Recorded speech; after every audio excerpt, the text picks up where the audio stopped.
What is going on, guys? Welcome back to the Rangers Central podcast. And today we are here with some guests. We got StatBoySteven here. We got IceColdTakes, which all of us attended the Stadium Series game, which was chaotic. We'll probably talk about that first just because it was older. And I get people are not going to want us to talk about it. But there's a lot that happened both with that game and then outside of that game in terms of travel stories between Steven and I.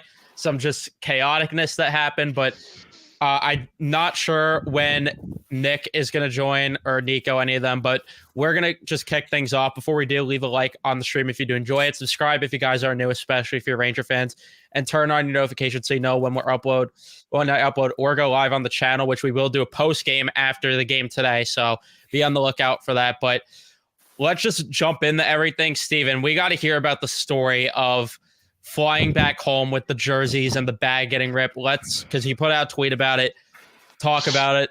Let's hear what happened. Because I'd be livid.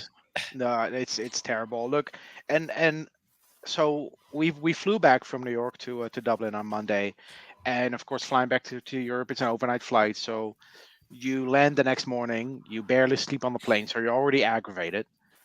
Our flight was delayed by 3 hours, so instead of 9 a.m., we landed at noon from an overnight flight. So I was already pissed.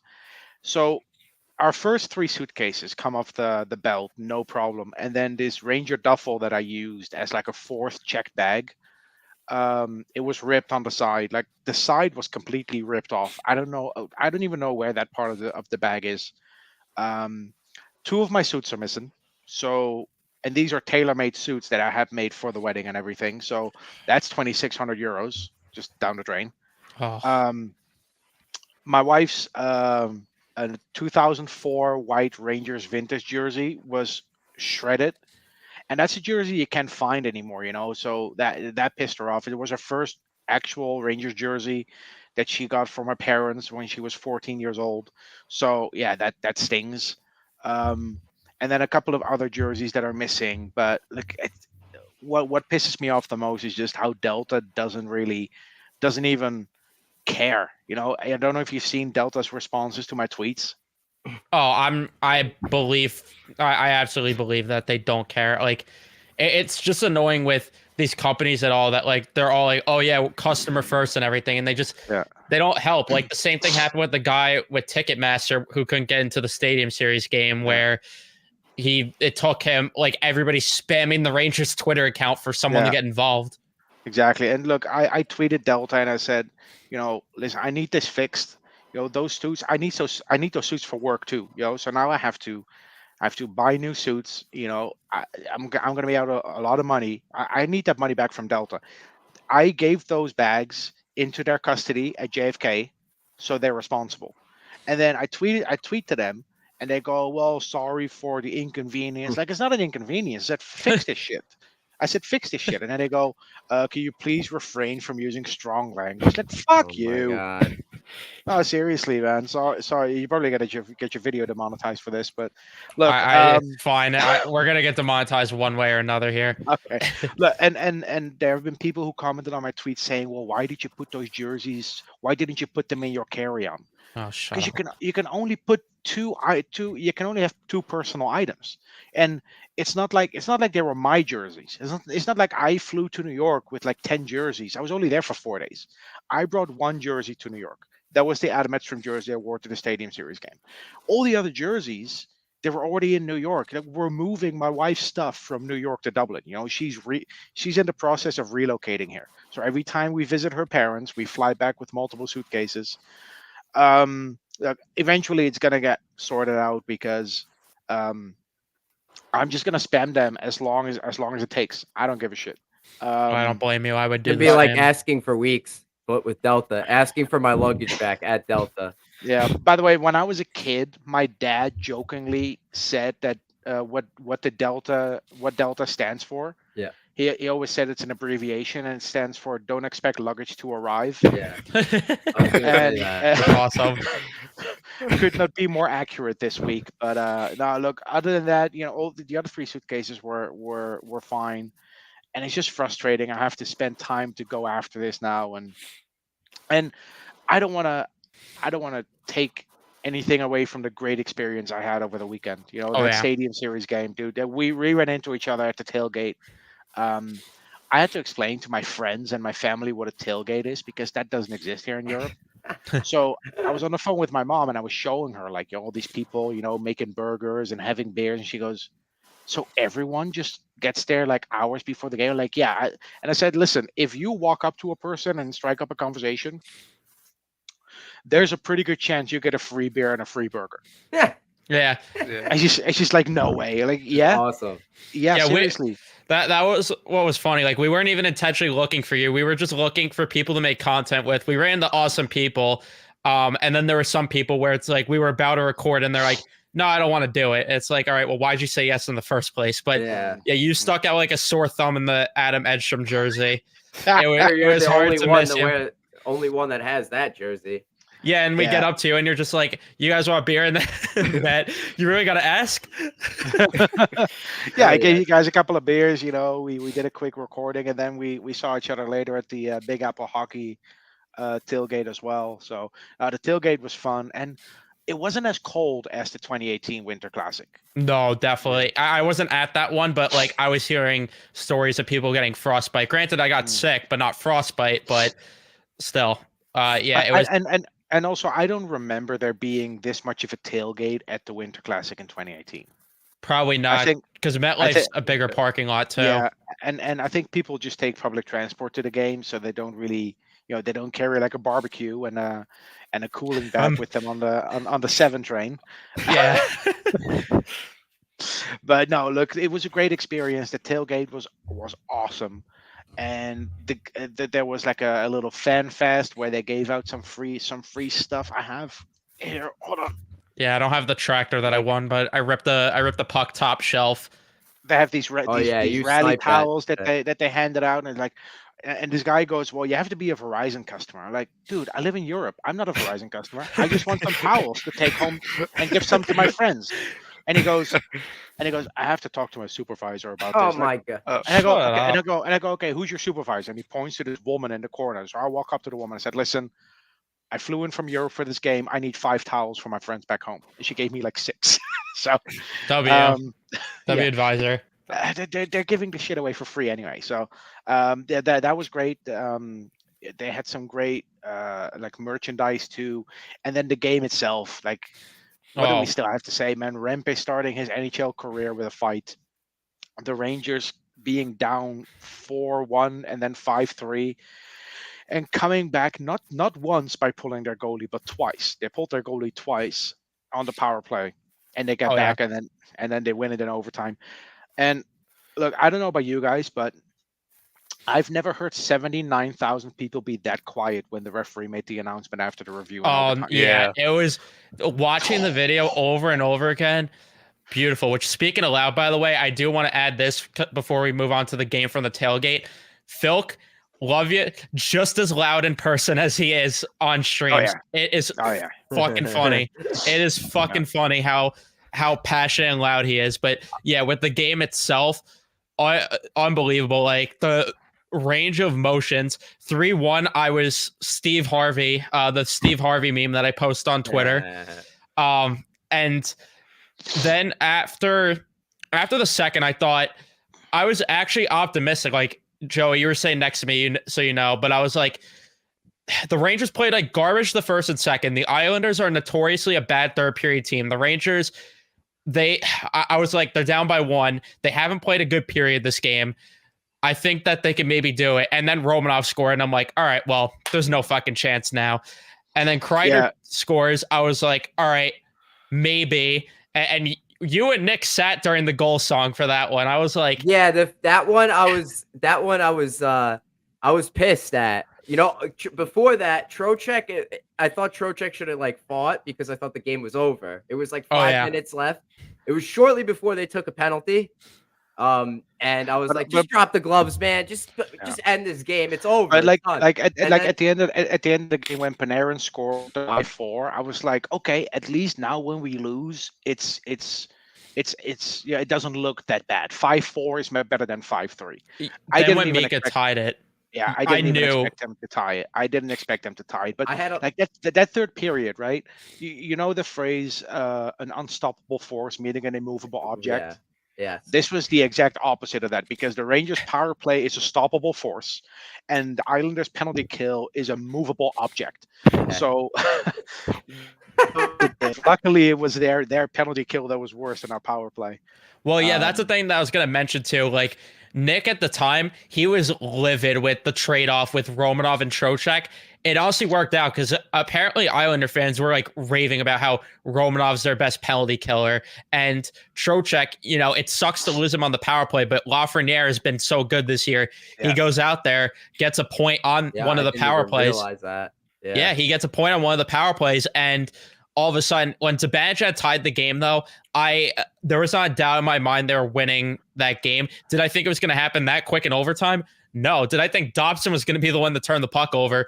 No, but I didn't have a doubt in my mind they were winning, even though it was going to look like an ugly win regardless. But for that experience, I'll take the trade off of them playing bad and still winning the game. Like that. Yeah. That's one of them where fine. Yeah, and you know what? Like Islander fans complaining that Panarin scored a controversial goal when it's only controversial if you don't know the rules. It just makes it so much better. You know, like their saltiness it makes it so much better.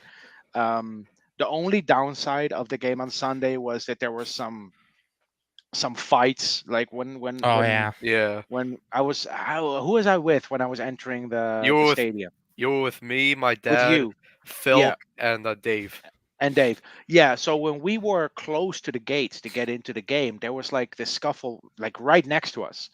Some Islander fans started to throw punches with Ranger fans. And I'm like, dude, like, can you just not? Like, this is a great day for everyone. Can you just not act like a fucking Neanderthal? Yeah, how stupid do you have to be? Like, even if you're so many drinks in, how stupid do you have to be to realize? Or just stop and think, this is a once in a lifetime experience. And before I get into the building, I'm going to waste this opportunity. Like, it's just so stupid. We were lucky and made amends with a lot of people. It's only a game. There was a fight right after the game when me, my dad, Phil, and Dave walked out of MetLife. There was a fight right in front of one of the entrances. Oh my God. Unbelievable. Yeah, no, but look, other than the small scuffle, great day for everyone. And the jerseys, can we talk about the jerseys, how good they look on the ice? Oh yeah. Yeah, as much as I hate the Islander ones, if they just did a better logo, like it wouldn't have been a problem. Like even their logos actually, or even their jerseys, I should say, actually looked like solid on the ice. And I thought before if they would have gone with the NY that they had in the Stadium Series 10 years ago in the color scheme of that jersey, it would have been so much better. But just the Isles text, it didn't work for me. But I thought they should have done a lighthouse. Yeah, something original. Like the Rangers finally moving away from Lady Liberty for me was a slam dunk. They for the first time in 12 years they tried something new. The 2012 Winter Classic was something new, but ever since then, like the 2014 Stadium Series is just a different color scheme of the Heritage jersey, and then you have the reverse retro where nothing is reverse; it's just retro. They never understood that assignment, so they went with something new. And then how much the red numbers pop instead of the blue. Because normally we have blue numbers on the white jerseys. Now we have the red ones, and they pop much more. And the NYR on the side of the helmet, it was so awesome. I also thought the pants like popped too, like the red pants. I thought that was the white with the red. I love the helmets too. Underrated. The helmets were great too. Just the whole color combination was great. Yeah. They underratedly make the third jerseys look even worse than they already were. Oh yeah, definitely. This is, I would say, like the 2012 Winter Classic is still my all-time favorite Rangers jersey. I'm with you on that. But this one for me is top 3. Oh yeah. This is up there for me. And thank God we won that game, because if we lose that game, we don't look at the jersey the same way. Because then it's a little stained because you. That's actually what I was thinking too during the game. I'm like, this jersey, I love the look of it, but I don't think I could wear it after this if they lose this game. Like, But now they won. They're 5-0 outdoors. And now I'm getting a Rempy one. That's crazy. I'm pulling the trigger on a Rempy one. Evan was saying like, oh, Laviolette's gonna move to what is it, 0-5 outdoors, and Yeah, 0-5. Nope. No, and he was more pumped than anyone. Laviolette's coaching lately has won them so many games, but especially that one, like calling the timeout at the right time. Remember when Gerard Gallant, when they played the Devils 2 years ago, post deadline that game, they let up like 2-3 goals right off the rip, and or not off the rip, but like they blew that game, and then they didn't call a timeout at all during that game. Laviolette called the timeout, the tempo slowed down, and then pulling the goalie twice, it won them the game. I remember complaining in the Twitter Spaces with Steven about that one. That was a long time ago, man. Gerard Gallant always acted like he could bank them or something. You know, there's only one timeout. It's not the NFL. you can save them until the no. There's one timeout. You use it or you lose it. And yeah, no, Laviolette the last couple of weeks has been great, and you know it's like Shestjorkin is being better. Is getting back into his groove again. The power play looks good. Kako is really good since he came back from his injury. The third line's popping. The Rangers have a 9-game win streak, and it's like it feels like it was months ago when this team was in a slump. This team this season has been very bipolar. They started off great, and then they had 2.5 months where they were fucking dog shit, and now they have a 9-game win streak. Life was right. Yeah. So yeah, no, winning that outdoor game for the Rangers, for Ranger fans in general, it's great. And if I can say one more thing about this, I never ever want to hear a player or a coach say about an outdoor game that is just 2 points. Bull fucking shit. Oh my god, we were gonna get to that. Yeah, I never heard someone say that, but I hate it. Tortorella said it after the 2012 Winter Classic. They asked him, so you won your first outdoor game. What do you think? And he goes, "What's 2 points? Fuck you, dude. It's not just 2 points.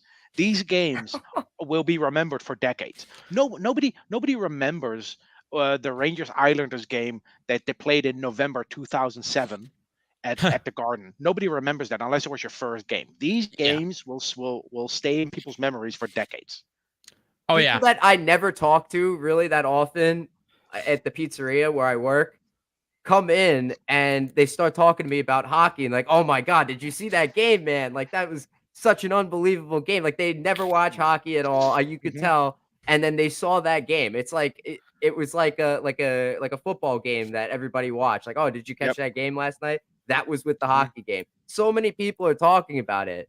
Like this is crazy. Like I love that. I love that. We need more talk about hockey. But like this is how you do it. When you have a game this entertaining, that's what's gonna make the conversation start. But outdoor hockey games should never be played in baseball stadiums.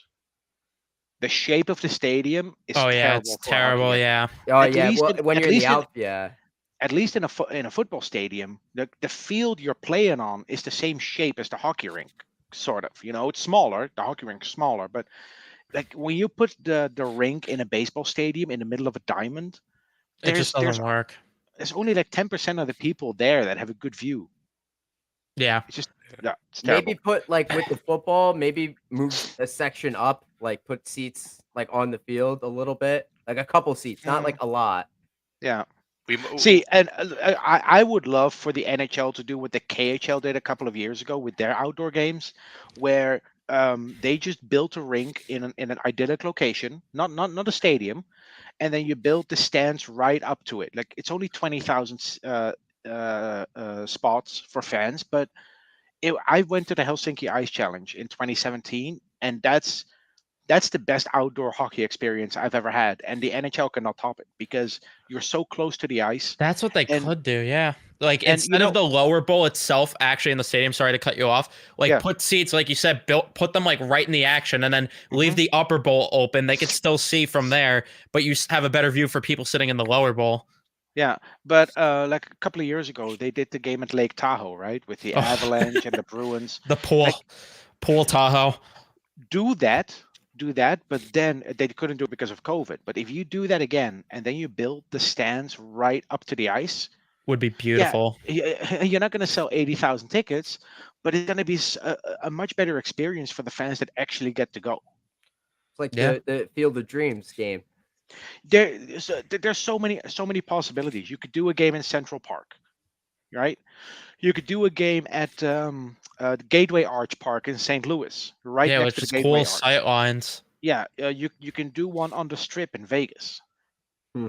You know, you can do one Yeah. underwater outside Pike's Place in Seattle. There's so many beautiful locations. Lake Louise outside Calgary. There's so many beautiful locations you can do, and you're not restricted to a stadium. Yeah, and then now like you're having repeats already. Like Wrigley Field's getting another one. You had Fenway getting one. They got one again. It would stop that too if they Yeah. did like Because unique the only locations. stadium they have left in the New York area is where New York Red Bull plays. Right? Yeah. Ooh. Yeah, that's not Yeah, even, and that's not even big enough for them to consider an outdoor game there. Yeah, no. Probably not.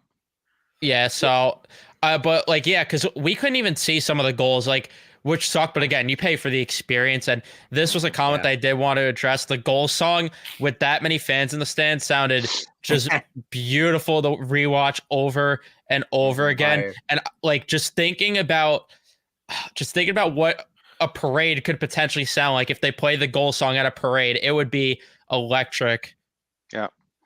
Yeah, no, it was just overall was a great experience, and probably for me the most memorable Rangers game I've been to. For This me was too. much better than 2018, the Winter Classic, and You didn't enjoy Paul Carey scoring a goal? oh, yeah, well, I did, but like this was on another level, man. Like, and Oh the yeah. weather helps too. The fact that I wasn't freezing my ass off. Yeah, it was chilly, but it wasn't freezing.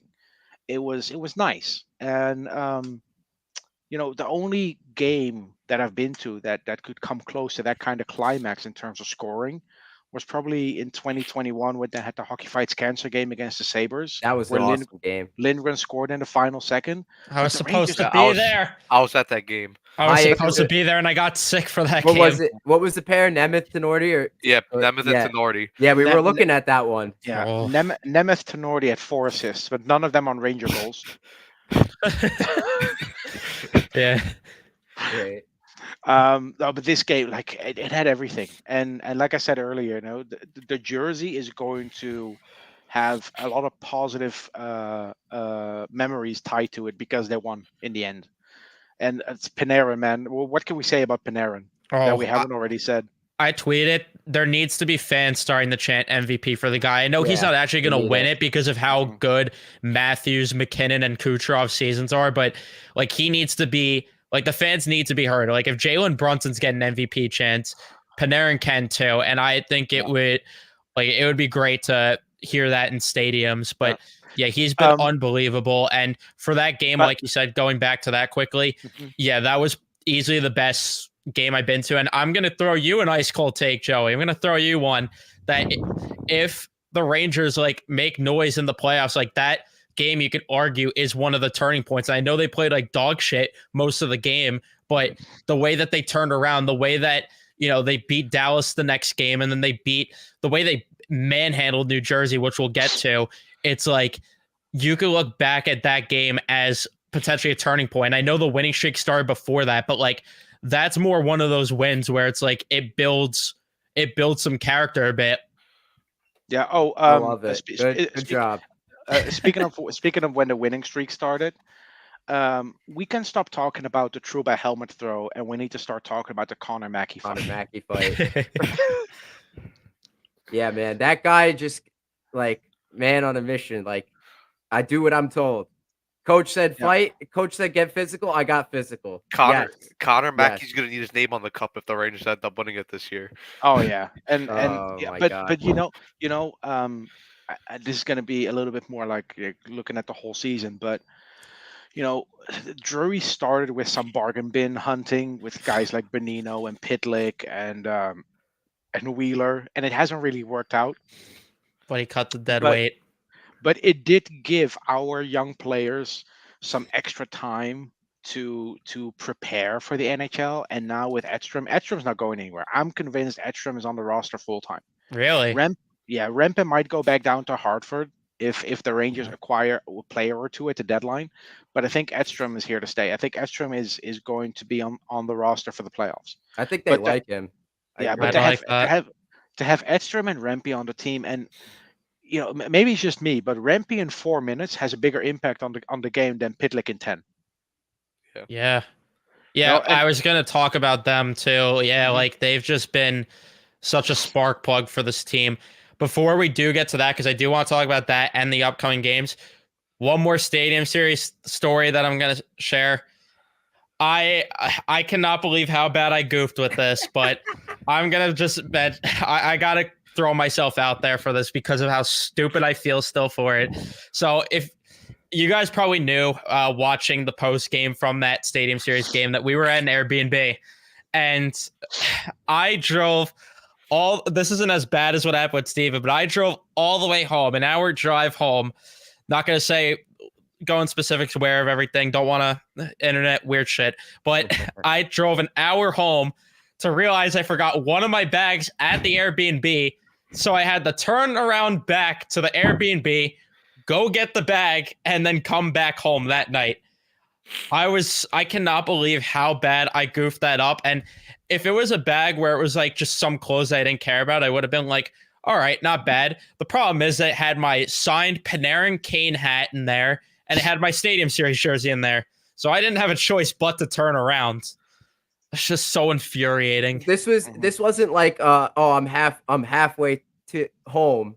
Let me turn around. This is like, no, I'm all the way. I made it all the way. Oh back yeah, I home, made it and home. I made it home, grabbed my bags, and went back outside thinking I left the other bag that I had in my trunk, and then it just wasn't there, and I was like, there's no fucking way I just did this. I was like, I literally had the bag the first time I walked out. What the fuck happened? Because I went back in a second time to double check to make sure I had everything, and somehow missed it when it was right by the front door too. It was right by the door, and I still missed it the second time I walked out. I cannot believe I fucked up that bad. I mean, I had the opportunity. Like, I didn't think it was yours, but like I was the last one out because Nick and them, they stayed over. Well, yeah, they stayed overnight, but they were going to Carolina. They were they weren't any. Yeah. I figured that bag was one of theirs because like I figured they were just packing and like loading it up in the kitchen or whatever and by the front door just so they're ready to go, because it was by like the front door / the kitchen area. So I didn't even think to like say, oh, maybe this is like Matt or Evans. I didn't even think, like I had no. No, yeah, I can't even blame you. Like if I pass it twice, that's on me. Like that. Yeah, that's you on came no back one in else. too, and I was like, all right, yeah, this probably isn't his. Yeah, I cannot believe I messed up that bad. Not as bad as losing stuff. That could have been a worse situation, but yeah, I had to go back that night because checkout was at 10 the next morning. At that point, I was like, all right, let me just power through this for the night. I was dead tired, but I was like, all right, let me just get it done over with. It's better than sitting in traffic in the morning to go get it. Let's just do it. And now we're fine, at least. Now everything's good. But I was like driving back to the Airbnb, like the whole entire time I was trying to process that I fucked up that bad. I was like, there's no way this is my life right now. Like this doesn't feel real. Like there's no fucking way. It's like the anti-LeBron James meme. This is my life. This is not my life. Struggling through it all. Can't believe this is my life. Yeah. You were Steve Harvey in that moment.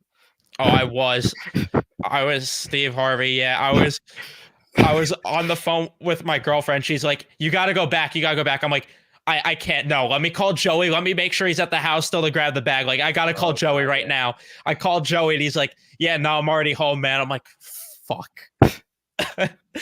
But it ended up being fine in the end because it wasn't that bad of a drive versus if I waited to go in traffic. That's the thing, because we left late. That was the move. That's the other thing. It ended up being a blessing in disguise because we all were gonna leave the next morning, and I was the one that was like, all right, you know what? I'm not tired. I'm just gonna drive tonight. Fuck it. Like, why not?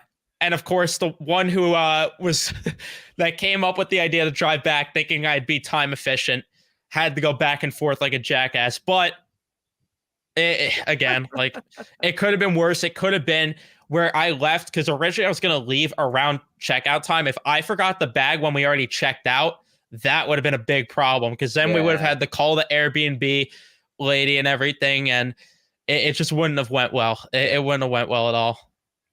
Yeah, definitely not. But yeah, it ended up working out. Got the bag back. But with to segue in terms of just the games, before we get into the games, I did want to mention too that Johnny Brzezinski got an extension, which we didn't mention, and good for him. I am praying to the heavens, but I'm not gonna, hold out too much hope just because every time I think there is a sliver of hope, it doesn't happen. That just means Barkley Goodrow is expendable, at least come the offseason, whether it's a buyout or trade, because for the love of God, it's about time. For the love of God, it's about time. It's going to be a buyout 100% because they're not. You cannot trade him without giving up assets. Yeah. And the Rangers are already without a second-round pick next year and 2026 because of Nemeth. So stupid.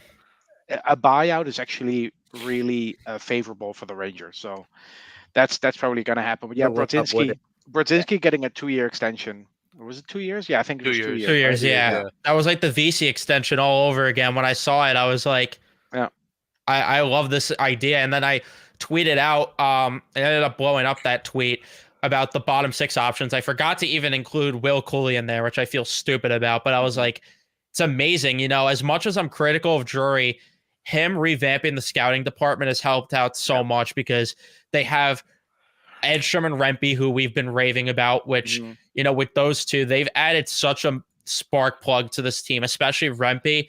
His physicality has been so contagious through this lineup. And I was saying beforehand, they need an asshole on this team. They need someone that's going to just lay the body a lot and still play with some speed. And he's been that. They have Brett Berard, who's going to come through. They still have Will Cooley, like I mentioned, VC, Brodzinski, Sikora is going to come through the system at some point. Edstrom I mentioned in terms of him being on the roster. I'm not too sure what Korzak ends up being, but that's another name there still. Is Trevino's still there? Yeah, Trevino's still there. I don't have high hopes for him, but maybe he ends up being something. Bryce McConnell Barker's going to come through the system at some point, like the bottom 6. And then Othman too, people are saying next year, you got to play him in the top 6. But I don't hate the idea of starting him off on the 3rd line at all next year. And this bottom 6 all of a sudden could look so good next year. And preseason, looking ahead already to preseason next year, there's going to be a hell of a battle between these guys fighting out for those roster spots in the bottom 6. Healthy competition never hurt anybody, man. Not at all. And the big difference between Drury and Gordon in the past is Sather in the past.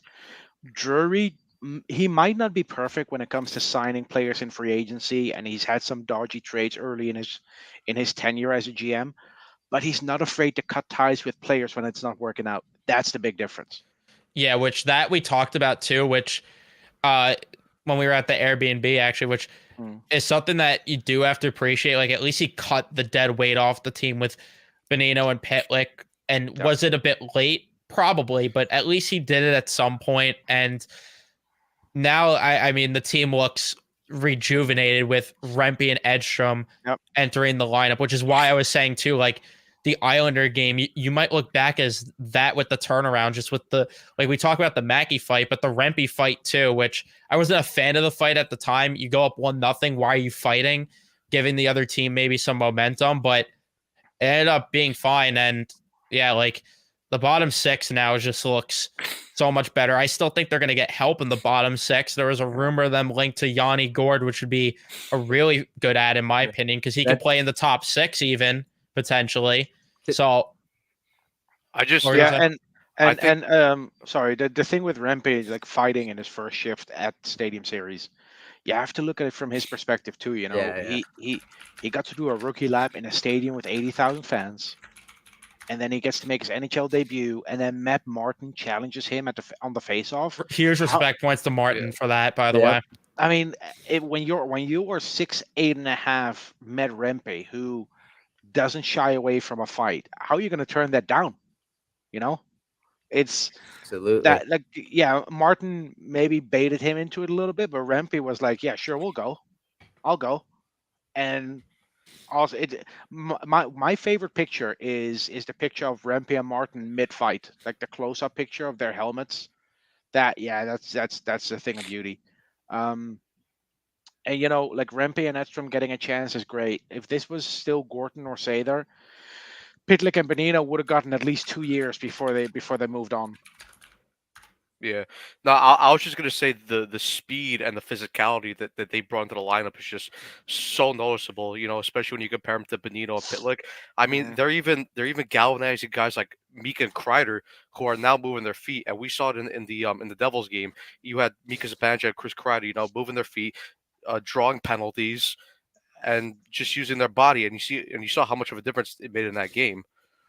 Yeah, which how many times did we talk about throughout this entire season that like the whole reason we're critical is because they're capable of giving efforts like this. It just bothers us that they pick and choose sometimes when Right. they want to show up. Yeah. That's the issue. On Edstrom and Rempe, the one thing I want to say is, remember like when Reeves first got to the Rangers? I remember like his first few games, like maybe the first month or so, like that fourth line looked pretty good actually. And the opposing defenders, it was like they were afraid. They were like looking over their shoulder because this big guy is coming to hit them. But now it's like that with Edstrom and Rempe, but they're younger, so they're fresh. Mhm. They have speed on them, like, and they hurt when they hit. So those opposing Yep. defenders got to be looking over their shoulders, saying like, "Oh, this guy might be coming. Let me get rid of this quickly," and it could lead to some turnovers. You know what I mean? Like Mhm. that's a big advantage that those guys bring to the Rangers, and they're really good skaters too. Yeah, and in hindsight, it's kind of ironic that the last draft of Gorton and Davidson turns out to be one of the most successful in NHL history. Potentially, you have the 2020 draft. You have Lafreniere, Schneider, Cooley, Berard, Rempe. You have Dylan Garand, who was drafted in the first round that year. Hugo Wow. Olas is still in college. That draft potentially could be our best draft ever. Yeah, especially if Lafreniere is going to turn a corner, which it looks like he's doing. Hmm. Yeah, like I'll put my hand up and say with Lafreniere that like I've been wrong so far. Obviously, he's got to keep it up, and I'm not saying that he's still like living up to the generational talent status, but if he starts netting the puck like he did in that New Jersey game, he's going to be a problem for the league. And Mhm. I love that Laviolette. That's where it goes back to him. I love how he's rewarding guys for their good play like Lafreniere because, Lafreniere would score 2 goals on the Gerard Gallant. He's riding the pine the next game and he's sitting on the bench after one mistake. He probably would have got benched for the mistake, ruining the shutout.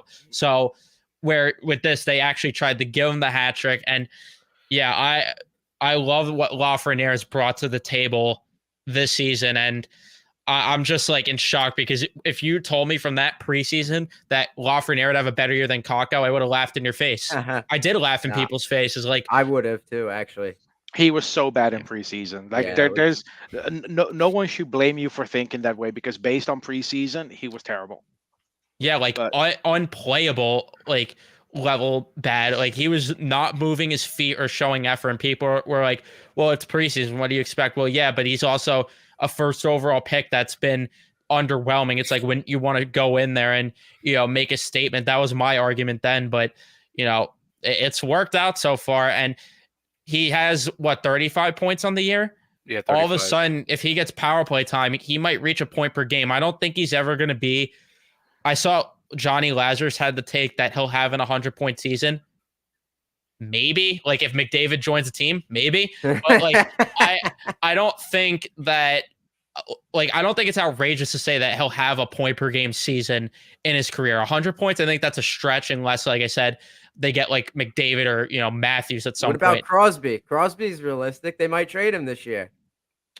Yeah, maybe Crosby, but like, unless someone like that comes around to this organization, Panarin's definitely an elite player, not taken away, but like, I feel like it's going to take like another level of talent for him to get 100 points, but I don't think it sucks that he won't be what we thought, where it would be like the franchise level player. But if he's a point per game player, I'll still take that any day at first overall. Like, a Ryan Nugent-Hopkins level of production and potentially even better, I'll take that. I'll take that for this team.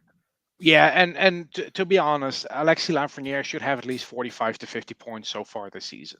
Oh yeah. With the amount of his times he chances and was his set up, teammates.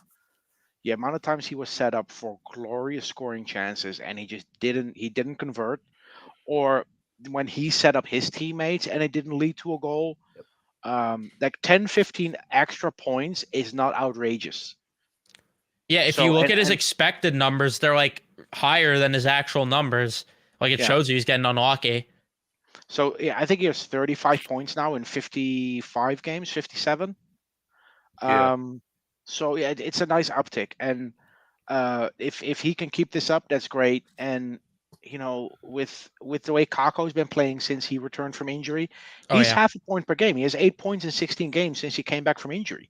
He's had a really bad stretch early in the season, but last year he had a 40-point season, and this year since his injury, he's on pace for the same.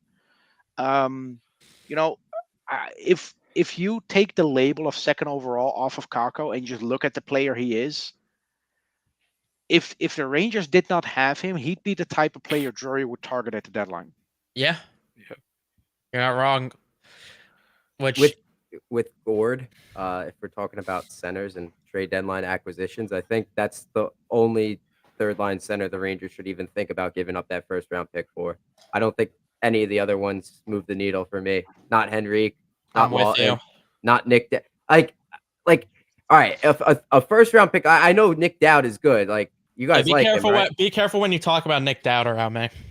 But no, I agree with you that the first round pick is egregious for Nick Dowd. For a third line center, like that's outrageous, man. Like why are you gonna give that up for that? Like that doesn't make any sense to me. Yeah, and Yanni Gord the last 2 seasons in Seattle was close to hitting 50 points. If you can get that to play in your third line, like I don't think Hito's coming back. I think Hito's done. No, he's done. Yeah. They already playing. said that. Yeah. They already said that. Hito's not playing another NHL game in his career. That's what I think. Oh, yeah, he meant career. Yeah, career. I think he's done for his career. I agree. So, if you acquire Yanni Gord, it wouldn't be just be for the season. It would also be as a Hito replacement next year. Yeah, and like especially when the center market in free agency is not really popping out, you have to think that like that's why they're really targeting a guy like Yanni Gordon. On top of that, look at when Tampa got. I know we laugh about Gaudreau now and Coleman, but they gave up first round picks to have him for 2 years, and they won the cup both years they were there. I think Yanni Gord is such a good fit because of the fact that you bring him in, and like with the way the third line's gelling right now, I wouldn't even mess with that. You could put him on the fourth line right now, no problem. If you want to put him in the top 6, I don't even have an issue with that, putting him next to Mika and Kreider. And then if the third line does start to struggle, all right, well, Yanni Gord could just slot right in as the third line center, and Brodzinski could move down. It makes them Jack Harl. They got options there if they go out and get Yanni Gord. That's someone that can move up and down the lineup for this team. And like you guys were saying, he has 50 points on the year. He would be a huge difference for this team. And I think if Drury wants to be aggressive, that's the guy to be aggressive for. Yeah, if you would do the fourth, if you put Gord in the third line, you would put you would make it. What's going on, Phil? What's going on, boys? Go ahead. My bad. Didn't mean to interrupt. Keep going. No problem. But if you acquire Gord, right, and let's say you put him on the third line and you keep Cooley and Kakko on the wings and you move Brodzinski down, your fourth line could become potentially, if you want to keep Gaudreau out of the lineup, VZ, Brodzinski, and Edstrom. And I think that's a great fourth line, man. You talk about like a nitty-gritty line that could play both ends of the ice. There you go. I would like that. Yeah. I do think Yanni Gord as a replacement for Hito long term would be great, but I wouldn't compare him to what Tampa did with Gaudreau and Coleman. I think Gaudreau and Coleman combined for 2.8 million on their cap hits. And That's true. It's the same thing with Vetrano. When the Rangers acquired Vetrano in 2022 for a 4th round pick, it was great. That doesn't mean you should go after Vetrano again.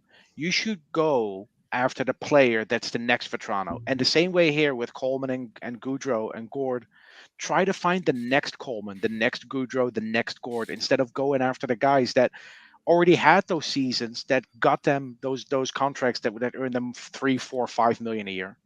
I got you one. And I don't know if you guys have talked about it yet because I kind of just jumped on. Okay, before if you named a team, I want to guess. I think it's a dead giveaway if I name the team. Give us the conference that the team's in. It's in our division. Oh, I think he might be the best fit of any player available. I think Riley Smith, because I mentioned him on Twitter. How did you get that Because on Twitter I talked about Riley Smith because I was looking into Riley Smith a bit yesterday, and I was like blown away with his metrics because like Pittsburgh fans dog on the guy all the time. I wouldn't want to play for Pittsburgh either right now. They're a fucking shit show. Like, I agree with that completely. Like, yeah, Riley Smith, and I actually mentioned it in your guys' show yesterday too in the chat. I was like, Riley Smith would be a good ad for this team, and yeah, like I'm with you on that. And he has, I think next year he's under contract too. Like, you get him on salary retention too. That would be such a big ad for this team. Top line right wing, you saying? Yeah. Top line, right? The thing is with him, I like it. is that you can slot him anywhere up and down the lineup. You can put him on your fourth line, your first line, in between. Doesn't matter. He's a Swiss Army knife. He scores goals. He plays defense. He gives you that north-south play and grit that Chris Drury is obviously looking for at this point. Because like we were talking, like you guys were talking about before, like this team hasn't seen the amount of toughness and grit and north-south play that it has right now with the additions of guys like Rempe and Edstrom in a very long time. I probably have to go back to the 90s to really look at the last time I saw a team play real north-south hockey like this and have that element of size and toughness. Like if you bring in a Riley Smith, like I'm not saying that he's a guy that's going to go throw his weight around like he was prime Cam Neely or Eric Lindros or something, but he does every little thing that this team needs and does it at an above average to a pretty damn good level. And that's what this team needs right now. Like we need to stop going after the shiny objects. And although I disagree with Steven on Frank Vatrano, because I do think Frank Vatrano could come in and help this team out a lot. I will say that Riley Smith is probably the best fit for what the Rangers are looking for from a winger. And if you want to go get a center, then yeah, Yanni Gord is the guy. Like I know you guys have brought up Jordan Everly before. That's a guy that I love as an option. Sure. Yeah, playoff scorer, yeah. But I mean, I want a guy with a little more sandpaper. I want a guy that could still give you those goals. Riley Smith can kill penalties too. I mean, the team can use an improvement on the. He's kind of this year's Barbashev. I didn't even think about that because Pittsburgh, within the division tax. Yeah, it's $5 million in the contract. I'm like sold on this guy's. There you go. If you look at his metrics too, they are so good this year. Imagine him playing for a team that knows what a computer is too, because Pittsburgh doesn't know what that is over there.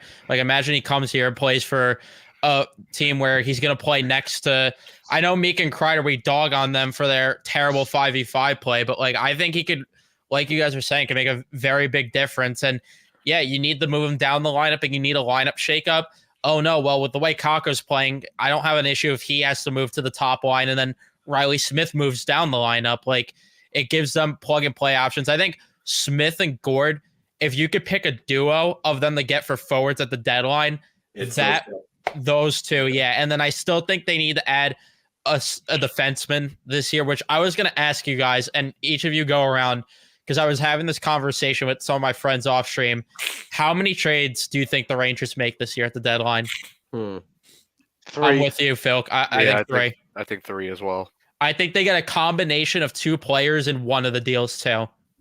I could say 3 or 4. It depends on how much salary cap space they use. Like almost exactly similar to a couple of years ago with the Copp, Petrano, Mott, Braun deals. Braun, yeah. Yeah. Like I could see it playing exactly like that. Yeah, because like I think that they're gonna want to add a defenseman.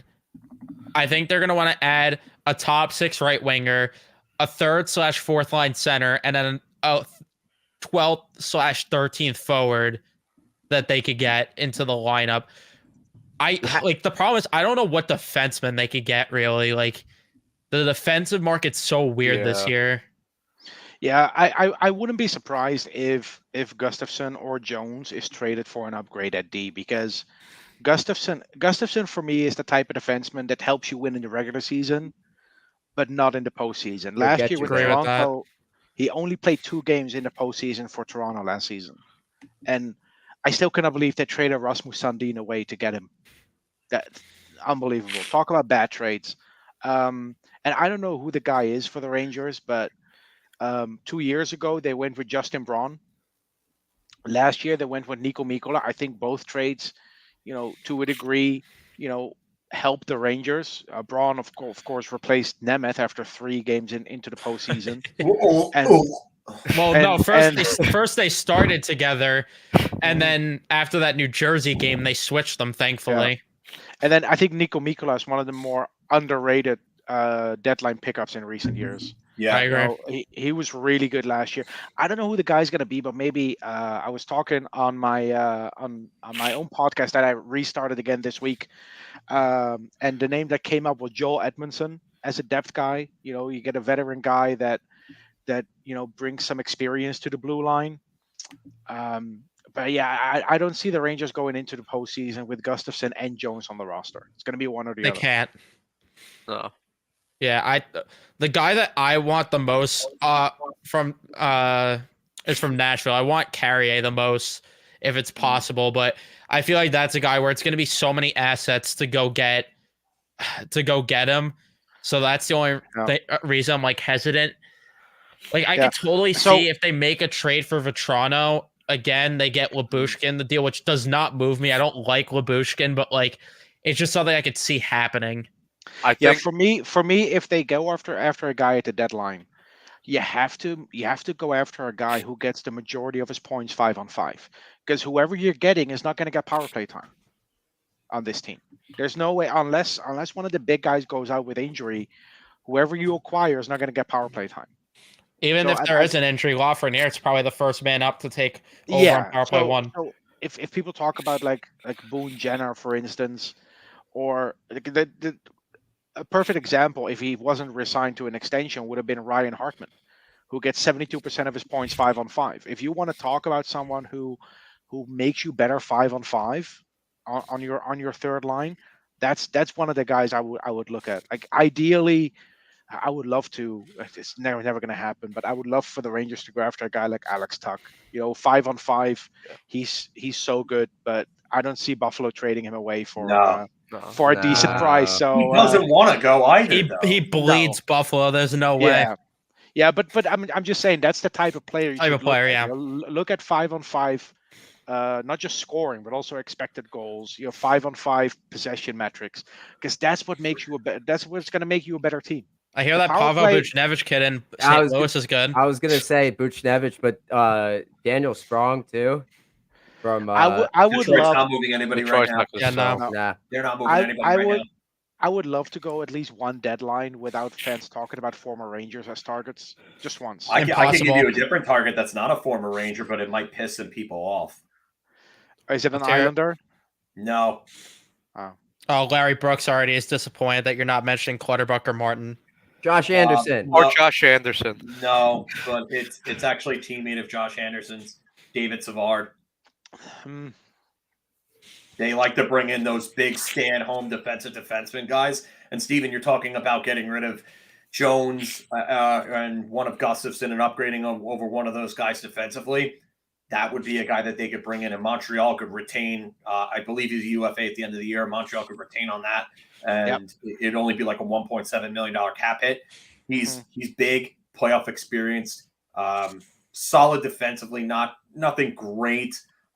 He's not an aberration or like a. Well, Montreal's also kind of a shit team right now too. And like, I don't think St. Louis really has like a structure for that team. I think he'd definitely elevate his game coming here. So, Phil, who do you think the best prospect is that Drury is willing to trade away for a rental?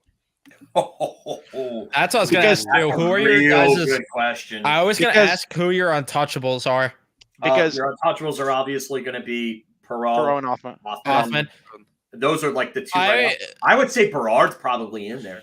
Berard, yes. I don't think he's touching Sikora, honestly. I would like if they could stay away. Like, I'm not saying that he's untouchable 100%, because if the right deal comes, fine. I would like for them to keep Robertson if they can, because I am so in favor of the idea of them getting a new top left shot defenseman next year and letting Lindgren go, and then just having Robertson slot into the lineup. You liked my idea, didn't you?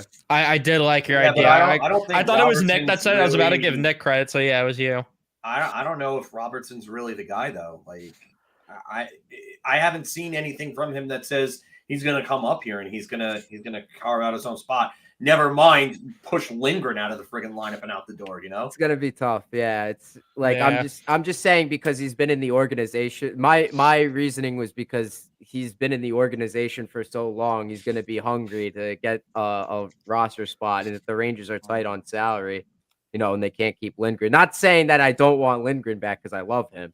You know what I mean? I'm just saying, like, he's not the worst replacement. I mean, if go that way. If there is a deal to be made where we got an absolute steal, it's a call to Columbus, because Davidson is in charge now and he's terrible. He's terrible as a general manager. You know, just offer him Braden Schneider for Adam Fantilli, and he might even say yes. That's how bad he is. Dude. Yeah, not that, but not. No, but look, I think Adam Sikora is not untouchable. I agree. But not for a rental. I think if it's a guy with 1 year left on his deal, I think Sikora could go. That's what I was going to say. Like, we talked about all these depth options that they have now in the pipeline that they built up, that, like, all of a sudden some of these guys are expendable. Like, you know, I'd love Sikora to be here for the future, but, like, I could see him being the best prospect that they move at this year's deadline. If you're making a deal with Montreal, then Sikora makes sense, right? Because they were in on him at the draft. You know, they already had Slavkovsky and Meshar that year in the first round, and Gorton. I mean, I don't know. I don't know how Gorton is in Montreal, but yeah, it would be interesting to at least explore that. I don't know. I haven't really looked at their team, who their rentals are, and who their guys are with a year left. But Savard is one, as Phil said, and. Josh Anderson. You know, like, with only 2 weeks, 2 weeks to go until the deadline, I feel like every player has already been named at one point or another. So I kind of feel like we're going in circles at this point if we're coming up with more names. But one name I want to throw out there is Jack Roslovic in Columbus. He's on an expiring deal. I like Roslovic. You know, I don't think he's going to cost you like an arm and a leg. He's not gonna cost you like a Lindholm package, but it could be a good middle six forward for you. How do you guys feel about Nico Sturm as like a bottom six, like a 13th forward type player? I'm not a big fan. Like, the guy that he's on San Jose right now, right? Yeah, San Jose. Yeah. The guy that I want, I know Anthony's beating the drum for that, is like Barabanov. Like, if they're going to get anyone from San Jose, I'd like Barabanov. I'm not a Duclair guy at all. Not really a Sturm guy either. The only thing, like, with Sturm is he'd probably be really cheap to acquire. That's the thing. Like, I can't see Barabanov being expensive either. Like, just because he's tailed off a bit this year. But I think I got what the trade will be. All right, they're gonna make one trade. They're gonna complete their entire deadline in one. They're gonna make a trade with Chicago. They're gonna get Tyler Johnson, Colin Blackwell, and Jared Tenorti. Oh, dude. Oh, you know what? I hate you right now. Like, what's wrong with you? You have you suffer from mental illness, PTSD. What is your issue? Mark's gonna love the Blackwell return. Oh, Mark's gonna be a huge fan of that deal. Oh my God! You know what? It's so funny because the trivia question the other night was what two Ranger goaltenders were the last two to record 20 wins in a season, and it was Lundqvist and Talbot. And I just wanted to DM one of you guys and be like, "Oh, Mark's gonna freak out." Can't. Mark whipped his phone at the fucking screen. Mark broke his TV after that. He threw the mini hoop at the TV.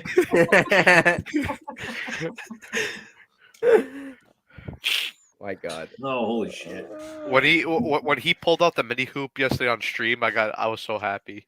I wish I could have been on the stream for that one, but they went a little earlier than I could have. So, but, Yeah, I still got to give him the basketball and the Griffin jersey.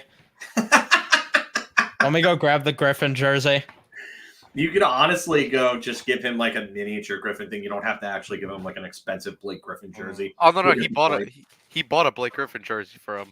Oh God! We were supposed to bring it to the tailgate. I forgot. That was a bad miss. But yeah, I found on eBay. I found it on eBay. A Blake Griffin jersey for Mark. It was like $30. Oh God! So I gotta give this to him at some point, and then we have the mini hoop or the basketball to go with the mini hoop, so he can actually perform the layups whenever he has any layups. I'll make sure that he performs them on stream when it comes time. Instead of get the gift, it's gonna be get the hoop. Get the hoop. Get the hoop. Friggin' hoop.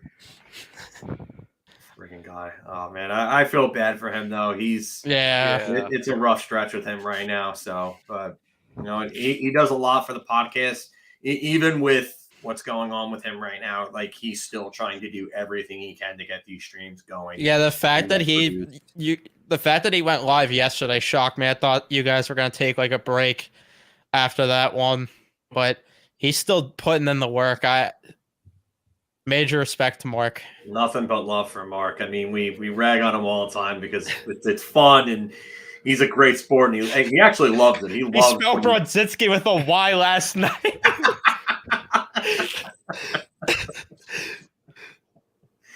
I just love it because I know that if he saw this, he'd be watching, he'd be laughing right now because he loves this type of interaction when you guys like mess with him. So it's great, and it probably is getting his mind off of things just a little bit, just getting the laughs. So you guys, everybody like in the community that's reached out to Mark, and I appreciate you guys as well because I tell you right now, he works his ass off to do all of this, and with everything that's going on with him, he could use all the freaking love and laughs that he can get right now. So you guys have been awesome to him. Thank you. Yeah, and to add to that, like Mark is always like, every time I have a question or whatever, every time I fly in, we always ask, is there a chance we can meet up? So, same with David, No, Mark is such a great guy, and the tailgate on Sunday at the game was awesome. And very like I didn't sign up for it, but I was part of it anyway, and. Phil, you didn't have to sign up for it. You knew that you could just walk in if you wanted to. I know, but it's not that any of you guys had to sign up for anything. It's no. You guys all were welcome to come through and just hang out. So this stuff is all about, this community. Just hang out, enjoy hockey, and talk hockey, drink some beers, and put some layups on. And then I watch some guys in a fight when you try to enter the stadium. Oh my God! Yeah, that was stupid. And that was so dumb. And that was that fight. Me, you, and Matt were right there with that. Yeah. And that was that fight right when we left MetLife too. Oh yeah, that was even worse. Those guys are so friggin' dumb, man. All you have to do is shut up and enjoy the day. That's all you have to do. That's it. So I've never seen so many people struggle to get through metal detectors the way I did at MetLife though. That was just such a fucking mess to get in. Like you guys got in like 10 minutes late, right? Yeah. Yeah, we missed I would say the first 8 minutes of the first period, I would say. That's fucking terrible. We did follow the first 10 minutes on I think Phil's phone. My phone, yeah. Yeah, we saw the Gustafsson goal, we saw the Rempe fight, and then Phil put his phone away, and then we heard the Islanders goal song 3 times. And I was like, oh great. And that's when I decided to keep my phone off. I was like, you know what? I'm not watching this right now. We'll just get to the season. Hope everything. Maybe getting in never is better than getting in late. Yeah. Well, that's why I posted the story with that guy Anthony on my page, because they screwed him badly, Ticketmaster. Yeah. That was terrible, and it should have never happened. And they, I don't know what Ticketmaster is doing. I don't know what's going on with them. They're always a mess. whatever. But I don't somebody got to. I don't know. I don't know how I would have responded if that happened to me. Oh, I would have been livid. Someone made a good point on Twitter that if I were him, I would have bought the cheapest tickets in the building because either way, you're probably going to get a refund. Like people would have had his back regardless to get a refund, and I would have went to the seats that I bought the tickets for and see who the fuck got into those seats because I don't know how that happened at all. Yeah, but Evan, the guy said that his cousin was at the game and checked the seats and the seats were empty, and then Oh, and then shit. I saw that. And then the security guy said, "Well, they're probably grabbing a beer." Like there was no Oh my investigation God. done. It's Terrible. so bad. Terrible. But the Stupid. Rangers came through as well. He got his money back from Ticketmaster. The Rangers gave him tickets to a game, I think next week, and they're gonna have a surprise for him during intermission. So he's probably meeting one of the players either before or after the game or during one of the intermissions. The Rangers stepping up big. That's really really good to mention there as well. It's not just Ticketmaster refunding it. So what happened? Like his tickets weren't scanning? He didn't have them on the phone or something. What happened? So he got to the stadium with his wife and his kids, and they're scanning the tickets, right? And the system says the tickets had already been scanned, but no one was in their seats. So he's arguing with the guy, and the guy in front of his family implies says to the guy, "Well, you probably sold the tickets." What? I probably sold the tickets. Yeah, You realize what game we're at here? Like this is a once in a lifetime moment. Why would I sell these tickets? Why would I show up and tailgate if I sold the fucking tickets? Why am I here right now?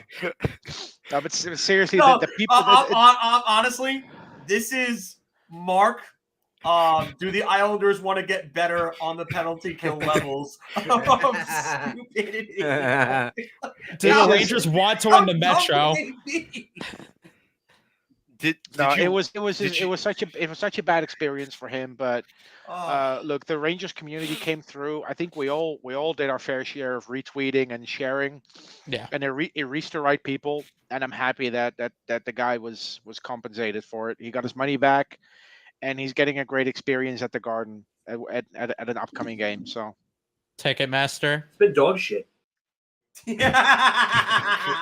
Phil, let me start with you on this one. Did you want to go into the Stadium Series game? No, I actually wanted to sit outside and listen to it on the radio. And you sold your tickets, right? You just wanted to sit outside in the parking lot, just because. I wanted to listen to it on the worst AM feed ever, so I could barely make out what was going on, and then just listen to the people erupt from maybe 5 feet outside the gate. But look, yeah, okay. The people I don't feel bad for are the Rangers fans that left with 5 minutes to go. Oh, yeah. You suckers. Yep. And Joey and I were actually talking about it too, because I was worried that they were gonna want to leave early. Me too. That's I was like, no, these guys are gonna want to ditch traffic.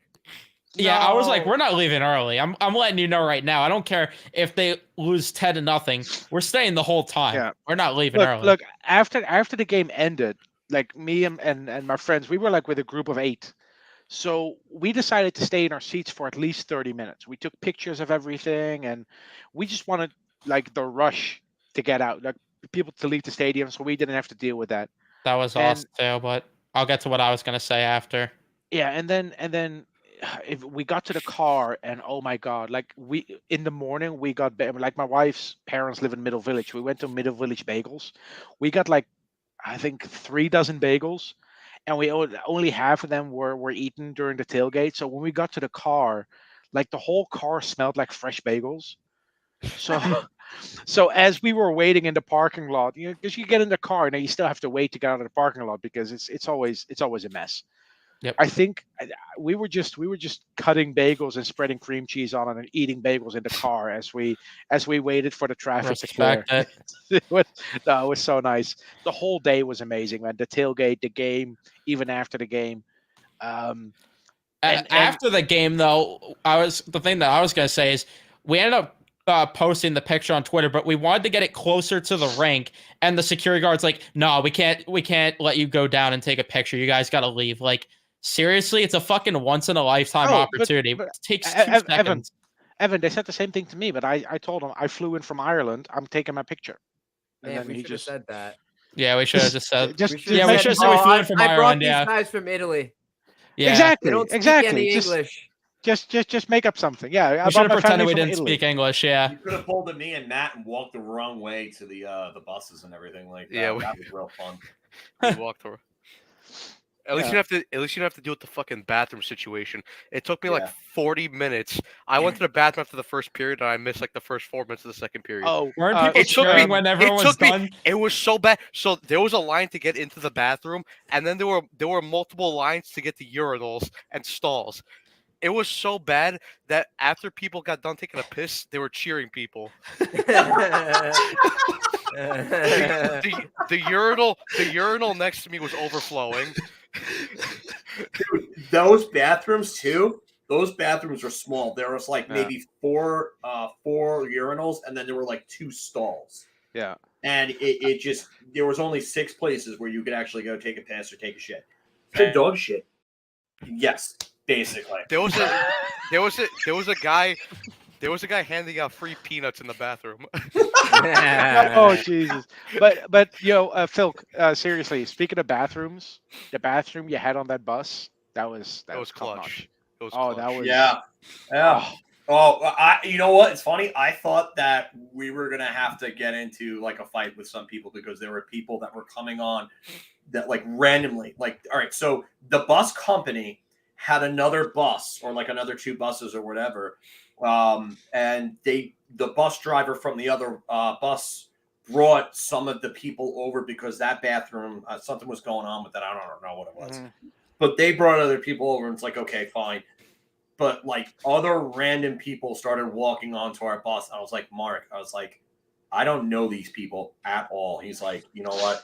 He told me, he was like, I thought we were going to have to like start fighting with people because it became an issue at some point. So what I was going to say was like, I went up to the bus driver, Steve, and I was like, Steve, like have them say the name of the podcast, Big Apple Hockey, if they want to come in and use the bus. Otherwise, they can't use it. Yeah. So like nothing That's really smart. happened after that, but like Yeah. smart, It's a good- right? I it's a wish good I thing- knew. Fuck. It's a good thing I knew the name of the podcast then. Yeah, exactly. Ice Cold Takes. Ranger You promised Central? you'll behave. Oh, this is Ranger Central, right? Get out Yeah, of here. no, but having a bathroom on that bus, so we didn't have to wait out in the cold for those porta potties. That was clutch. I wish I The knew. first time I Damn. went up, the line wasn't that bad. Like when we got there, like I think we got there like 12. I went there like just after that, just because we wanted to let the girls use the bathroom on there, and then we would. Yeah, there was no line when I went Yeah. at first, but like I wanted to go before the game, but I was like, all right, I'll wait till we were in the stadium. There's no line. By the way, how bad was the line to get hot chocolate? Because you guys took like 10, 15 minutes. My brother and I are just waiting outside the bathroom. Like, how long does it fucking take to get hot chocolate? So it was one person. It was an old lady that was manning the line, and Oh, it was God. a really long line. Yeah, she was a real champ. I think she ended up giving me a free hot chocolate. All right, respect points up though. All right. Yeah. Oh, speaking of free stuff, I got a free souvenir cup inside stadium.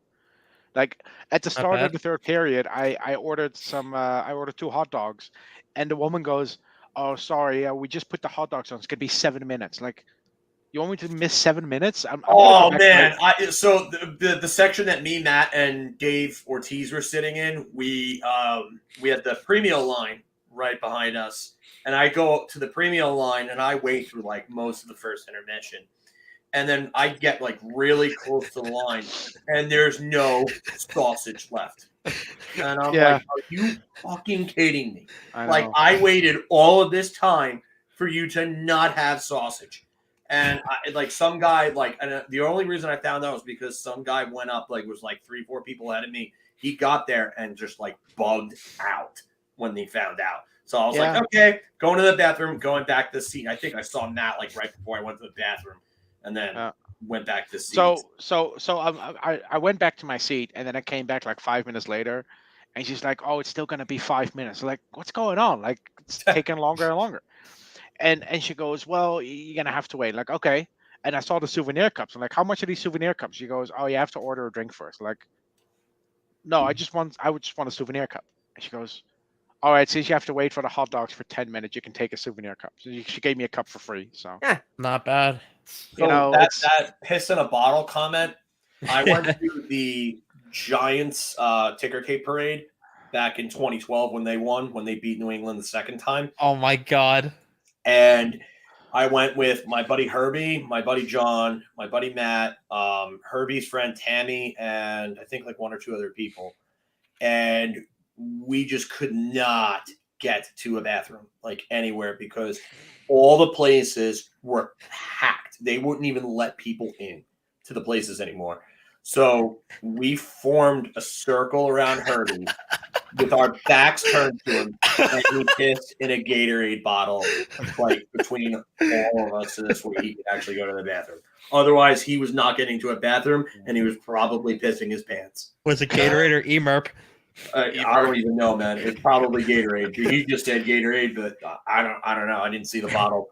I don't know where the hell he left it. No, I was making a joke because like there was someone that did a prank sneaking into the Gatorade headquarters, and he was calling the product that they're trying Emerp, which is Prime backwards. But so they really put Prime in the Gatorade bottle, and he called it Emerp, which, like I said, which is Prime backwards. Yeah, it was pretty crazy. Like you couldn't get any. I think the parade broke up around like 1 or 2, somewhere around there finally, and that's like when we finally got into like a McDonald's somewhere outside of like where the parade was, and then used the bathroom and ate. And I think we went back home probably around like 4:30, 5 o'clock. But that day was nuts. I got into the city, I think, at like 5:30 in the morning. Like those parades, you have to get there. You have to be there early. Oh yeah. Super. And I did the Yankee one in 2009 as well, and the other giant parade in 2008. But like, you have to get there super, super, super early. I got literally for the Yankee one, I got just outside City Hall in Chambers and Warren, where the TD and the Bank of America both were. And this dude had the best sign ever. On one side, it said, God bless Kate Hudson, because she was dating A-Rod at the time. And on the other side, he turned it over and it said, I would give my firstborn to party with Nick Swisher. And I tell you, man, those parades are fun as hell, but get there. Pissing in a bottle, though, is dedication, man. It is. That's dedication. That's something I would do, but that's fucking dedication. Yeah. By the way, the Rangers play in 20 minutes. Don't forget. Yeah, they do. Which I'm probably gonna get out now because I gotta go to that birthday party. I was gonna wrap things up here now.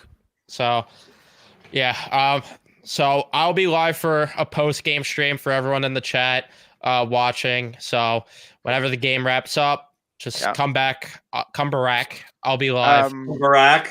And for anyone interested, I'll be doing my intermission spaces on Twitter again. So yes, be on the lookout for that. Score predictions for today. Let's do it. Go around quickly. Oh, I think I hope the Rangers win because then Snark Messier has the tattoo. Oh yeah, I think that tattoo of Sammy Joe. Yeah. He said, oh my God. He said hope we win this game just for that. Please follow me on Twitter again.